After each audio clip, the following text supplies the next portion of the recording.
Tom Caddick, welcome to FundForum International. Thank you for joining me. Pleasure. What are the key themes that you think are going to be talked about most this year? I think price. I think price is going to be one of the big things that gets talked about this year. We've been skirting around the subject for some time now, but truly now with the active-passive debate that's really starting to grow some legs, and with the recent more aggressive moves on some of the passive, particularly on the ETF market, pricing downwards, I think that's really sparking the debate on price as a whole, as an industry. Some of the legacy issues that we're facing are pan-European wide on price and what is the right value and right price for active management. What is active management? What role does it have within this marketplace? And what threat does passive bring to it? There was some discussion in the last panel that I saw about how do you measure that value, and that's a key thing as well. No, it is, because the thing about buying passive is I'm buying certainty. Certainty to underperform for sure, but if you buy the right type of passive, then the certainty of underperforming a given index or strategy by 10, 20 basis points per annum. The problem with active is you're selling a promise. The only performance you're buying is ex post. So how do I justify a fee when really I'm being charged a fee for ex post performance, when in reality what it is you're trying to pay, well, you're going to continue to produce that level of outperformance. And the price of that, well, it's going to mean different things for different people. Just telling me that you're going to outperform by 300 basis points per annum doesn't mean you can now suddenly charge me 70 basis points. That's not the way it works. You've got to be able to prove it, show with a degree of expectation and certainty that you can achieve it, obviously demonstrate that you have achieved it, but then realistically you've got to decide, well, what's the right price for that? Am I willing to pay 25% of your expected outperformance?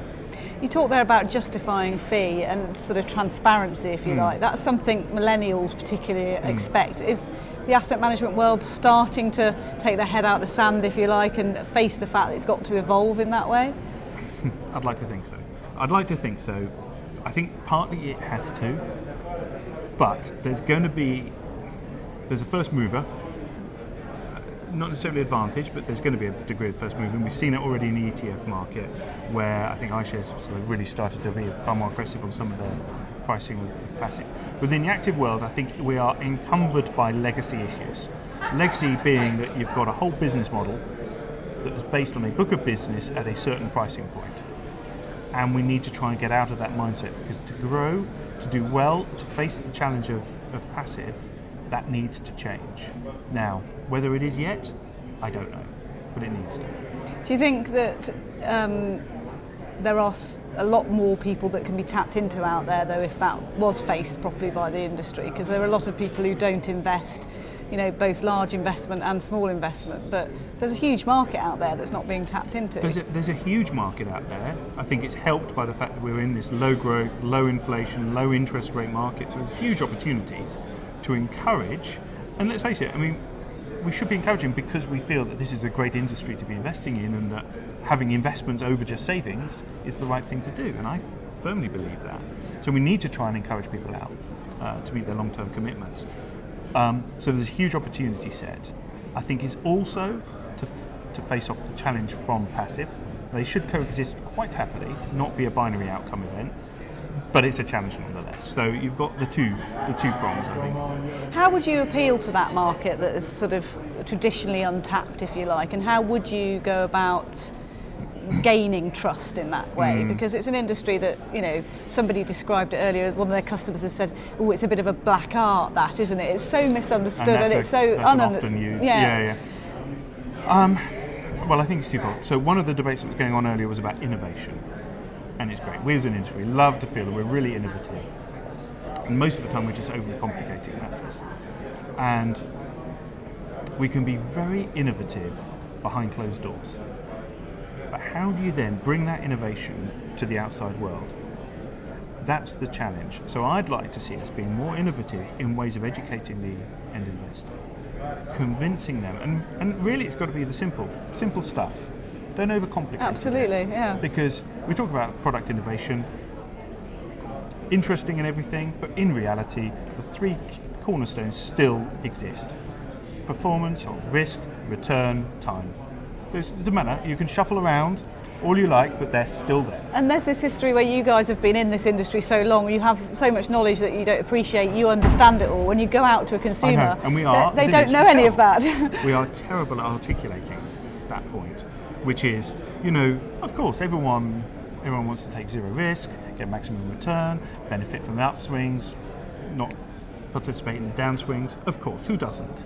So it's our job to ensure that we educate in terms of appropriate risk taking, how to utilise time horizon. It's not helped by national media and the like who scaremonger, not intentionally, but talking about the huge falls in the market, suggesting now might be the boom time and to bust type thing. Exactly, and it's not about long-term investing, so it's not helping with that message. But we as an industry are terrible at articulating. What's good about FundForum in that sense? Do you get to have those conversations and see things evolve from year to year, and why do you enjoy coming here? I think, for me, I get two things out of it. Partly it is to come and have chats and to do all those things. The second piece is about keeping your ear to the ground in terms of what is going on within the industry. And it's as much about the sub-conversations that take place. The panels and all of that is interesting, but that normally sparks better discussions outside. Where it's like, actually, it was interesting you were talking about this, and you can pick up on certain themes. I can, without putting my finger on it, I can sense that one of the key themes is price. It's price and the threat of passive. That seems to be one of the key themes. We could have said that should have been a topic for 3 or 4 years ago, but there wasn't the groundswell. There wasn't the feeling. Whereas now it feels like there is a groundswell. Now it feels like there is actually some momentum behind this debate. Not necessarily the outcome, but the debate. So I like FundForum for that. I like the fact that you're bringing all of these people together, and most of us are so busy that half the time you wouldn't have a conversation. You might have a conversation with these guys over here, those guys over here, but never together. And that's what I like about FundForum. It brings us all together.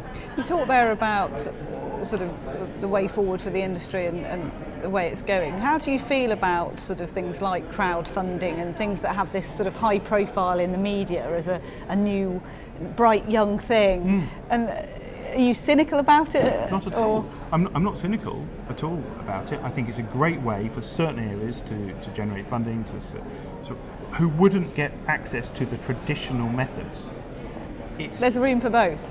Oh, absolutely, because let's face it, half the time they're trying to tap into a market which wouldn't be open to them. Yes. It's not just finding a cheaper way of accessing, and we're not talking about the mass world. We had some discussions earlier about talking about, only 4% of AUMs in the whole industry are invested in funds which are sub 50 million, which says a lot about that sort of thing. And this is a similar sort of debate. We can talk about, it's interesting to talk about small funds, or it's interesting to talk about different sources of funding, so. But in reality, we're not talking about the mass industry because it's such a small area. Could it grow? Absolutely. Is it a good challenge? I think we should always welcome challenge. Keeps you on your toes. Yeah, why not? Yeah. Not a bad thing. Yeah. Thank you, Tom. Thanks for Pleasure. joining us. Cheers.